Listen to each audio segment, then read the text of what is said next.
I got my teeth cleaned this morning, and Microsoft spent $7.5 billion.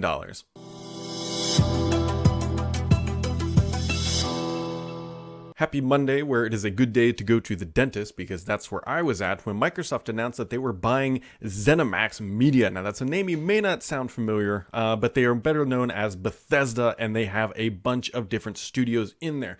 Microsoft is announcing that today, and that they are paying $7.5 billion in cash for the acquisition, which is a little interesting. I thought they might potentially mix in some stock in there, considering how highly valued their stock price is right now. That would make their acquisition a little bit cheaper on paper, but also cash is cheap right now with interest rates and everything else.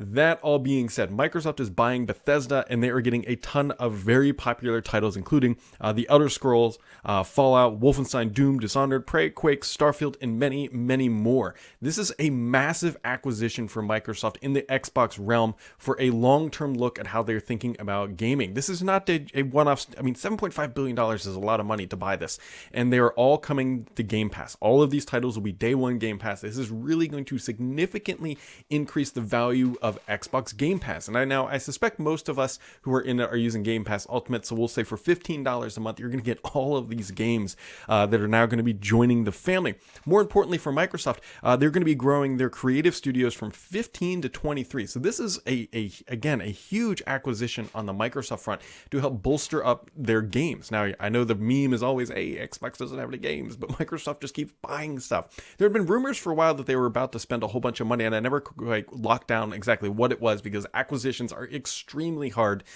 to line up. And so this is just another point that when Microsoft wants to keep a secret, they absolutely can. They've done it with this acquisition. They did it with the Series X. When Microsoft wants to keep things under wraps, they exactly know the steps they need to take. The other interesting thing that Microsoft has announced today is that they are at 15 million Game Pass subscribers. That is a 5 million increase over the last number we got, which, if you're good at math, will tell you that the last number we got earlier this year was, in fact, 10 million. So Microsoft's Game Pass is clearly showing some momentum. And by doing this, they are only going to be adding more fuel to that fire of getting people into that service. Microsoft clearly has a goal. We don't know what it is yet, and I keep trying to figure out what it is, of where they want Game Pass to be, to where's the tipping point to when it really financially makes sense. I don't think 10 or 15 million is it. Obviously, Microsoft just spent $7.5 billion. It's going to take a lot of monthly payments to get to $7.5 billion.